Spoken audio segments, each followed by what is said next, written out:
Welcome to Dine Inspiration. Hit the like, share a comment, and subscribe to the channel to get new inspirations when I upload. For today's episode, I headed to another neighborhood in Pittsburgh for my ongoing tour of highly rated restaurants and good eats. Pusadee's Garden is high on many best of Pittsburgh lists. I found lots of positive reviews in various publications and platforms that recommended it since it reopened after being closed for renovation for a number of years. The Thai-inspired menu includes traditional Thai options along with chef-inspired dishes. I lucked out when checking reservations and found one at 9 p.m. in only a couple days. I decided to pounce on it. The restaurant is quite beautiful. I didn't reserve a seat in the garden, but could view it from the inside. You really get the sense of an oasis inside. It was a quite lovely atmosphere and got me excited to taste the food. The menu had many things I wanted to try, but I had to narrow it down to a reasonable order. The cocktails had unusual ingredients with some terms I would need to look up. I decided on I Thought We Were in the Trust Tree, since it had mezcal and amaro, which I gravitate to. For food, I ordered the pork belly with sweet chili and garlic caramel, grilled Humboldt squid, mushroom Laab, some tom salad with seasonal fruit, and the grilled shrimp with Penang curry.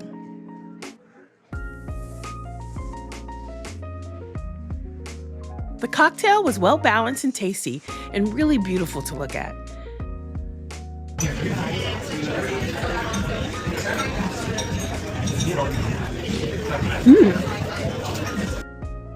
The pork belly was tender, and the sauces that accompanied it delivered a lot of acidity and heat.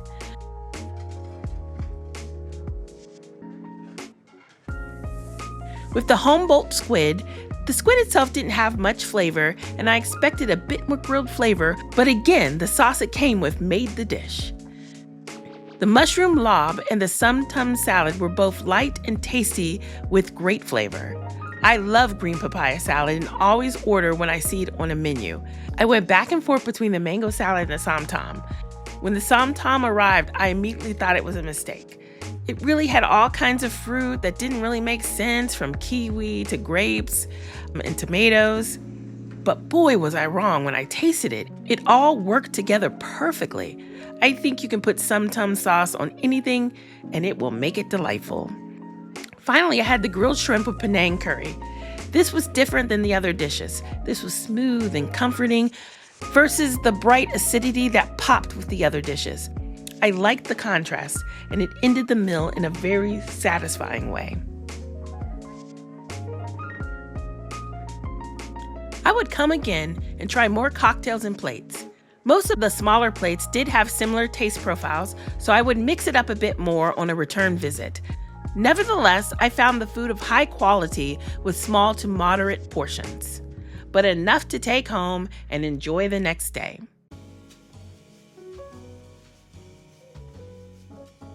My visit to Pusadee's Garden reminded me of the Laab dish I started making during the pandemic. I used sauce packets from Amsam, which I loved. I still have some packets in my pantry, but when I went to get more, they weren't available, including the Laab sauce. I found out another company bought them and they don't seem to be selling the product. So I looked for something new to replace it. Now I know you can make Laab sauce, but I'm looking for something really quick that I could just pull out and impress. So I found Pretty Thai's Meat Thai's hot sauce. The ingredients look similar to Amsam's Larb sauce, so I figured I'd try it. I ordered it and was ready to go when it arrived. To make the Laab, I got out some ground pork, scallions, cilantro, mint, and the Muay Thai sauce. Now usually I add rice powder, but I didn't have any, so I just went without it. I also decided to serve it up with some rice and cucumbers.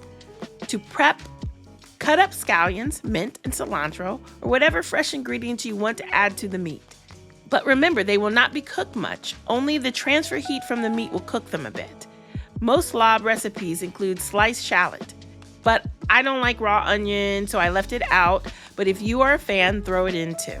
Also, I sliced up some cucumbers and made some rice to accompany the dish. Once you have your ingredients assembled, you will cook the ground pork. Now I got this technique for cooking the Laab dish off the back of the Laab packet. I will tell you, I was conflicted the first time I made this dish because it went against everything I know about browning meat for flavor. For this, there is no browning. You add 2 tablespoons of water to cook the meat in. I also usually season my meat as I cook it, but I would hold off here. A little may not hurt, but the sauce is so flavorful that it should bring the necessary seasoning. Break up the meat and cook for about 7 to 10 minutes. When the pork is cooked, you can cut the heat. I usually bring the rest of the ingredients together in the same pan, but you can transfer it to a bowl if you desire. Add sauce, cilantro, mint, and scallions to taste. I think I use about 3.5 tablespoons of sauce here. The sauce is really flavorful. It definitely has heat, so be careful if you don't like heat much. You may want to dial back the sauce and add your own lime and garlic to bump up the flavor if you cut the sauce.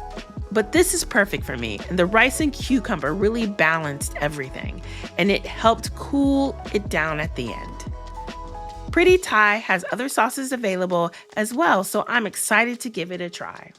I hope you've discovered a new flavor inspiration. Until next time, remember, life's a banquet, so pull up a seat.